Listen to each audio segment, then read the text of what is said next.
Phone में बहुत अच्छा चीज भरल बा।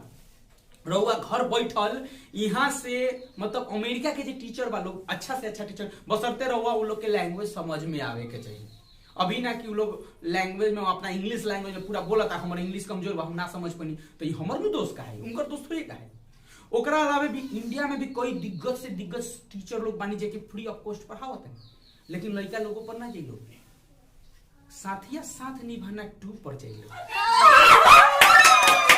कोकिला बहू के साथ का घटना घटता है ये लोग देखी सीरियल भी बनावेला कितना चालाक बा, लोग के दिमाग जाने ला। जब लगी न कि अब सीरियल खत्म होखे वाला बा, वहां से उस सीरियल में एगो नया ट्विस्ट है, फिर वो घर में एंट्री मारी।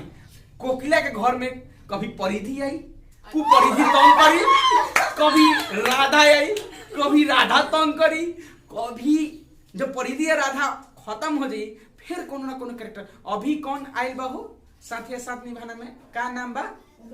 गौरा। कोकिला के बचपन के दोस्त आयल बड़ी गौरा।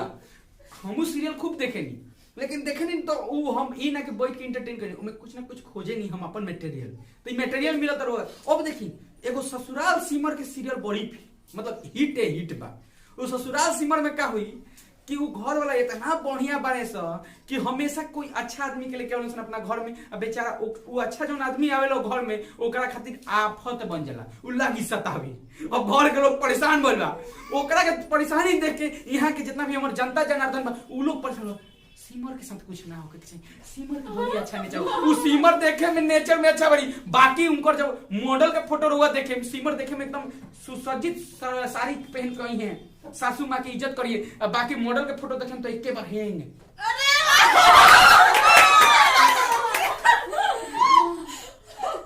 गोपी इतना बढ़िया साड़ी पहन के आवेली सीरियल में, लेकिन साइड के फोटो देखी गोपी के, गोपी एकदम ई कौन भाई कैरेक्टर इतना बढ़िया करता है सीरियल में, अब बाहरी फोटो एक के बाद हेग का।